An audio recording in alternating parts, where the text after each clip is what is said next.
કેટલા મહોત્સવ થતા હોય ત્યાં 5 આંગળા ભેગા કરીને આપવું. આપણે જે અહીંયા જેટલા પણ આ મારા વડીલો બેઠા છે એની તો વાત નથી. હું અહીંયા જ્યાં આ મારા યુવાનો બેઠા છે, મારા ભાઈઓ બેઠા, મારા મિત્રો બેઠા, એમને કહું આપણે ત્યાં જાહો જલાલી જોઈને આપણે જે મોજ કરી અને જે લેરકડી લઈ છે ને એ આપણી કાંડા કમાણી છે જ ને. એવો આપણા બાપ દાદાએ જ્યાં 5 આંગળા ભેગા કરીને કંઈક આપ્યું છે ને એ ઉગેલું હું તમે ખાઈ છીએ.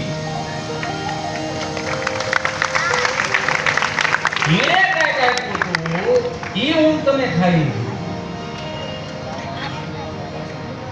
મને કહ્યું કે મને આમ યાદ છે ત્યાં સુધી લગભગ તો સ્ફટિક શિવલિંગ આટલામાં ક્યાંય નથી. મેં ઋષિકેશ એક વખત જોયો તો પછી નથી. એટલે એ આપણે માટે બહુ ભાગ્ય છે. બે હાથ જોડીને બીજી પ્રાર્થના કરું તમને. આપણે બધા મુઠ્ઠીઓ વાળી નીકળી ગયા છીએ સનાતન ધર્મ, સનાતન ધર્મ, સનાતન ધર્મ. હું હિન્દુ છું, હું હિન્દુ છું. બહુ સારી વાત છે. તો એક ખાલી તમને પ્રશ્ન કરું, આપણે ઘરના સભ્યો જેટલા 5 હોય, 4 હોય, જેટલા પણ હોય, આપણે શું એને શાસ્ત્રોની ખબર છે? શું એ જન્મગત સ્ત્રોતના પાઠ કરે છે ખરા? તો આવા પવિત્ર ઉજળા દિવસો આવે ને ત્યારે આપણે એવા નિયમ ધારણ કરીએ. આપણે ત્યાં નિયમ ભક્તિઓ જ કીધી છે. નિયમ ધારણ કરવા કે ભાઈ હું 11 દંડવત કરું કે 11 માળા કરું. અને સૌથી મોટો એક જ નિયમ લેવો, કોઈનું લોહી નહીં પીવું. આટલું કરી નાખો ને તોય આમ તો બધું લાગી ગયું હોય એમાં. એટલે આપણે ત્યાં કીધું તન મન ધનથી જેમણે સેવા આપી છે એમને એક વખત જોરદાર તાળીઓથી વધાવો. અને ચોથો એક મારી પાસે છે, શાસ્ત્રોમાં ક્યાંય નથી, ઉપનિષદોમાં નથી, મારી એકની પાસે છે. આવા હારા કામમાં કોઈ નડ્યો ન હોય ને એની એક વખત જોરદાર તાળીઓથી વધાવો. નડે બહુ સમજ્યા? બે કાંઈ નહીં, ખાલી જોવાય જાય. ખડકી દીધું હો બધું. હા, એની પેઢીઓ કેમ દહીં તૂટી ગઈ હોય. આપણે વાંધો જ આ છે, બસ સારું કામ થાય ને એટલે આપણામાં પેટમાં તેલ રેડાય.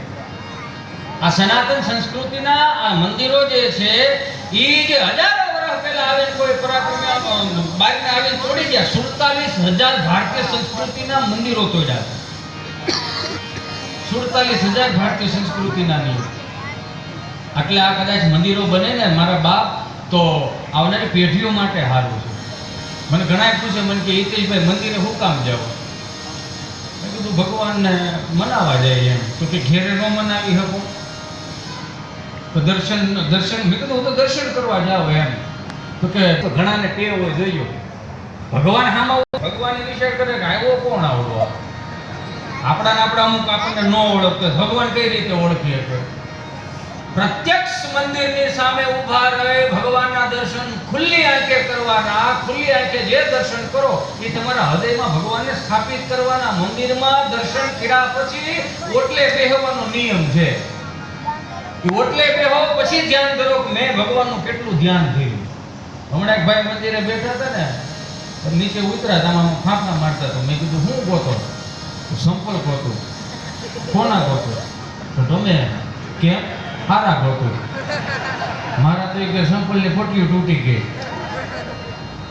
કેવા સરસ નિયમો ભગવાને આપણને આપ્યા છે ને એમાં ભારતીય સંસ્કૃતિના નિયમો તમે જોવો તો ખરા. સનાતન સંસ્કૃતિના નિયમો.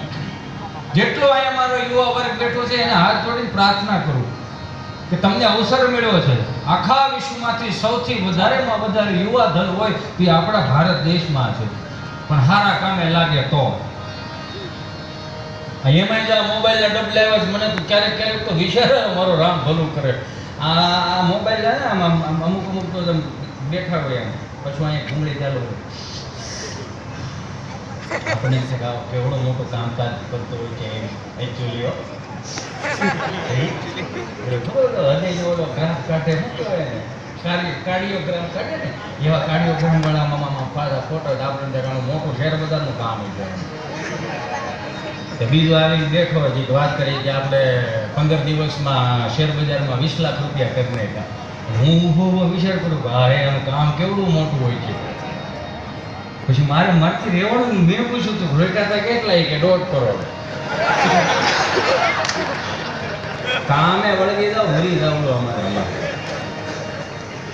મગજમાં ફિટ કરવું હોય કે હૃદયમાં ફિટ કરવું હોય તો કરી લેજો. પૈસા કમાવવા માટે આ ભવની અંદર ક્યાંય શોર્ટકટ લખેલો જ નથી. કોકના ગળા કરીને ભેળું કરીને ભેગું કરશો. અત્યારે તો જાજો હમણાં તો જોઉં છું નકરા યુવા વર્ગ જ આવ્યો છે. અહીંયા આટલા કરોડનું ફ્રોડ કર્યું, આટલા કરોડનું ફ્રોડ કર્યું. પણ તમને એક વસ્તુ ખબર છે, આપણા મા બાપે આપણને 3 વસ્તુ શીખવાડી હતી, પણ આપણે ભૂલી ગયા. જે આપણા વડીલો, આપણા ગૌઢિયા આપણને શીખવાડી ગયા. હું મતિ, નીતિ અને વૃત્તિ. કાંઈ નહોતું. મતિ, નીતિ અને વૃત્તિથી જીવી ગયા.